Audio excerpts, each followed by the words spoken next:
Hey everyone, so I'm Buster Green, and after 20-long years of waiting for it, the day has finally arrived, and Go Nagai has finally decided to pull the trigger and bring us Shin Grendizer.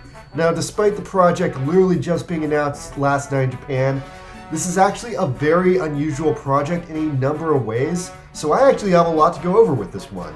Now, if you don't know, in the 70s, the three strongest super robots to ever exist were Great Mazinger, Robo G, and Grendizer. Mazinger Z and Kotetsu G were also there, but generally accepted to be weaker because Great Mazinger was clearly stronger than Mazinger Z, and Kotetsu G was just on a much smaller scale of size compared to the other super robots.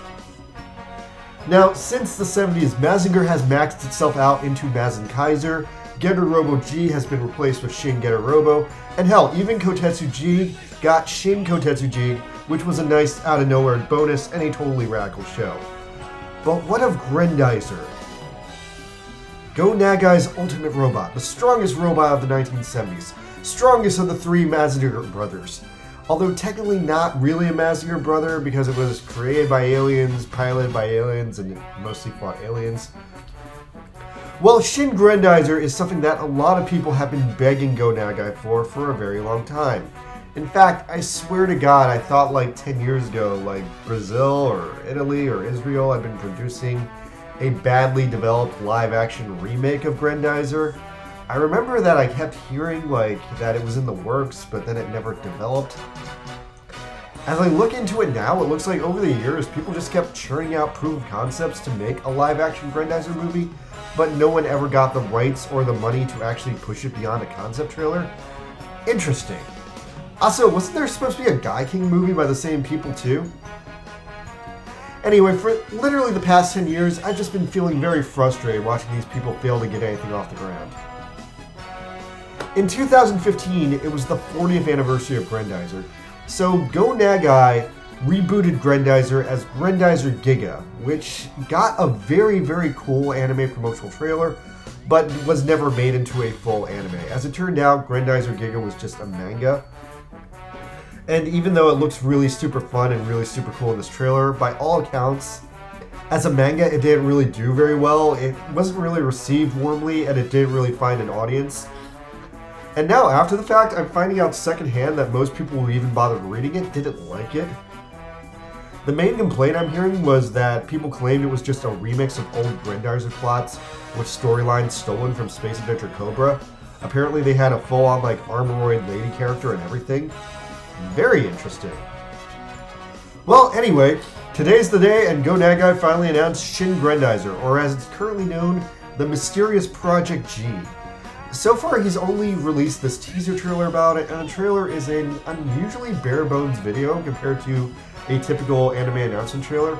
It's just Go Nagai in his house assuring you he's working on it, and then there's a slideshow showcase reel of some of the old Grendizer design documents, the original 70s manga, the original 70s anime, and you get the barest minimum of hints to what this new Shin Grendizer is going to be. So far, it just looks like the old Grendizer drawn more violently, but I'm okay with that. But yeah, so that's kind of a weird video, huh? What's up with that? Well, apparently, Go Nagai was forced to put out this video. In a story coming out of Arab News of all places, apparently rich Saudi Arabian nerds are claiming credit for this one. As I was getting at with the CG remake, Grendizer has always been a weird super robot because it just seems to have a much bigger following internationally than it ever did in Japan. When it originally aired in Japan, it didn't do that great ratings-wise, but at the exact same time, it was also airing in France, where it was the #1 show in France.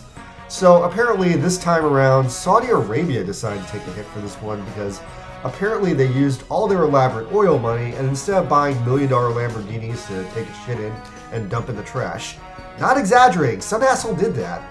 Anyway, I guess you can get a $1 million car for free if you want to go dig it out of the trash in Saudi Arabia where it dumped it. Anyway, instead they used all their massive oil funds to pay Uncle Go's rent and get our beloved 76-year-old mangaka to come out of retirement one last time to reboot Grendizer. The Saudi Arabian Mist Foundation. Wow, that's a shadowy organization name. Apparently they're taking credit for getting Go Nagai to come out of retirement and reboot Grendizer. And to celebrate that he's actually agreed to do it, they threw a very swaggy party to celebrate. Wow, look at this friggin' party. This looks fun. On top of that, just to make the party even more interesting, the MISC Foundation has also announced a global Saucer Beast design contest in the flavor of the old Mega Man Design a Robot Master contest, where the top 3 winners will get their robot monster designs featured in the new anime, as well as an extremely generous cash payment of a $15,000 US prize pot to sell off the rights to the monster designs. Now, according to the news article, this is an international contest that anyone in the world can enter, but so far there's no actual information about how or where you can submit the design. But hell, for $15,000, I'll enter this contest. I could use that money. I guess keep your eyeballs locked to the internet because I'm sure someone will figure it out. But it is a time-sensitive quest because the anime needs to be done by next year. Oh, wait, actually, just as I finished this video, Go Nagai dropped another short video, formally announcing that he will be judging the robot design contest, that the total prize pool is $15,000, not that he's giving everyone $15,000, rather that the first place winner will get $10,000, second place will get $4,000, and third place will get $1,000. Oh, and on top of that, there is now a website with the full rules for the contest up, and the website has even more information about how the contest works. So the contest is open to anyone who wants to enter, but final entries must be submitted by October 6, 2022, and afterwards there will be a final online voting period and a final judgment passed by Go Nagai, Go Nagai's friend, and a representative from the Saudi Arabian Nagai Council. If you want to complete a submission, all you have to do is tweet the submission out using the Grendizer hashtag via Twitter, Instagram, or TikTok, which are all viable mediums. Wow, finally a reason to use my worthless Instagram account. Afterwards, the final winners will be announced and awarded on November 17th, so that's going to be a pretty hot couple of months going ahead. So yeah, that's pretty freaking crazy, but hey, it's a fair contest. Still though, this is a very unusual anime announcement. Like, usually when an anime announced, they usually have something more substantial to show off, but Go Nagai is saying this anime is like a year away from like getting to that point. So all we really have is this video just confirming that he's working on it, and the Arabs throwing this party to confirm they paid him to do it. So this is a very, very raw, brand new project. But I mean, like, since the Arabs threw this party to celebrate it, I guess Nagai just kind of went with the flow and announced it fully, but fuck, it's Shin Grendizer. It's gonna be awesome, guys. So that's something to look forward to in the future, especially with Getter and Mazinger currently being dormant. I guess stay subscribed to this channel because a year from now I will definitely be reviewing Shin Grendizer whenever it's finished. Grendizer go! Alright, later guys. Subscribe. Thanks.